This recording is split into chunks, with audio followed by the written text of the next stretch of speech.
The wind bit into Lily's cheeks as she stepped off the school bus, clutching the tiny velvet pouch close to her chest. She didn't take the main path like everyone else. Instead, she darted through the back gate, away from the noise, away from the crowd. Her hands trembled slightly, not from cold, but from the weight of memory. Inside that pouch was all she had left of her mother, a necklace, simple but sacred, a silver pendant shaped like a sakura blossom. Her mother had worn it every day until cancer stole her away just a year ago. Today marked the first anniversary, and Lily wanted to wear it close to her heart. Her father, still struggling with the silence of the house, hadn't spoken much that morning, but he'd handed her the pouch with a solemn nod. Lily understood without words that he too remembered. The school hallway felt heavier than usual. Locker doors clanged shut. Laughter echoed from corners she didn't care to explore. Most students ignored her. Lily wasn't exactly a social butterfly. At 16, she was quiet, serious, and often alone. Her black belt in karate didn't make her popular, it made her a target. Especially for the trio of hyenas that had made it their mission to tear her down every chance they got. Brittany, the self-crowned queen of sarcasm. Sasha, who followed Brittany like a shadow. And Dylan, the muscle of the pack, who never laughed unless it was at someone else's pain. She saw them up ahead, leaning on lockers like they owned the air. Lily's stomach turned, but she walked steady, not wanting to give them the satisfaction of her fear.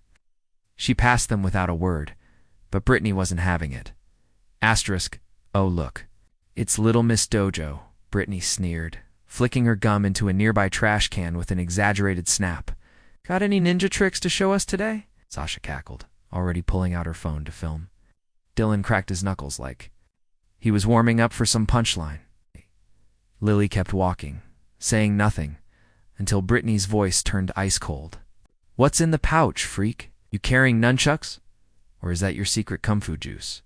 The pouch. Lily's heart stopped. She turned, clutching it tighter.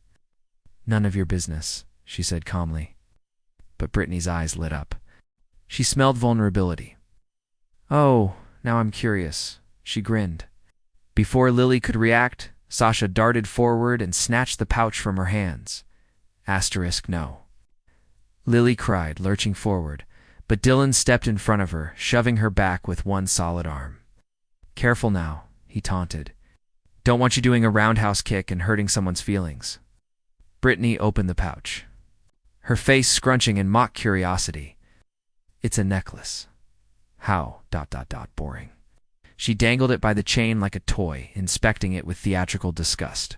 Looks like something from a cereal box. Give it back, Lily said, voice cracking. With restrained rage now? Make me? Brittany smirked. With one flick of her fingers, she dropped the pendant onto the ground and ground her heel into it. The silver snapped in half. Something inside Lily shattered. For a moment, the hallway went silent. Even Sasha's giggle died in her throat.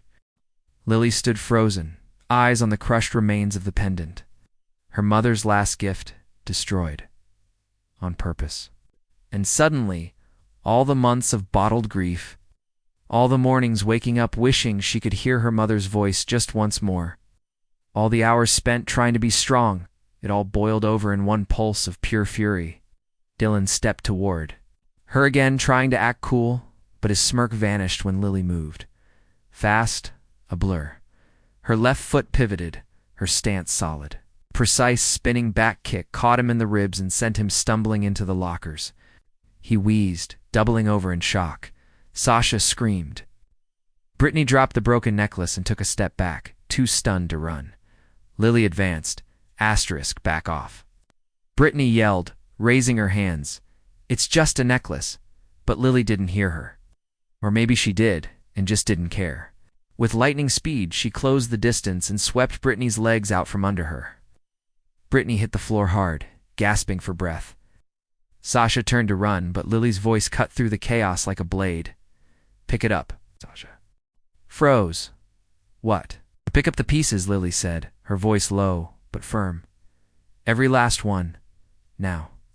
Sasha scrambled to the floor, gathering the broken chain, the crushed pendant, the shattered memory. Tears streamed down her face, but Lily stood silent, unmoving, her breathing finally slowing. The principal arrived 10 minutes later, dragging teachers behind him, barking orders. Paramedics were called. Dylan had cracked ribs, a sprained wrist, and a bruised ego. Sasha refused to speak. Lily sat in the nurse's office, hands in her lap, the pieces of the necklace now safely back in the pouch. "You're suspended," the principal told her coldly.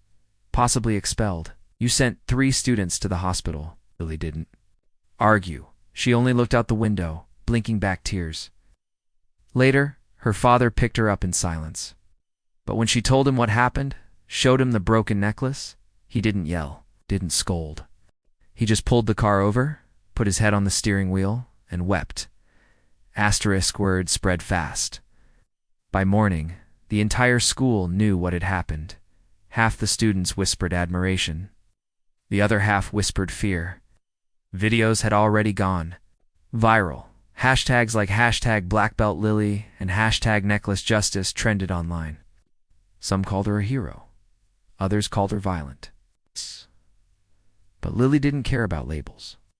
All she cared about was the weight of the pouch in her hand, the final whisper of her mother's love. She knew she'd face consequences, but she had no regrets. Because some things, some memories, are worth fighting for even if it means standing alone.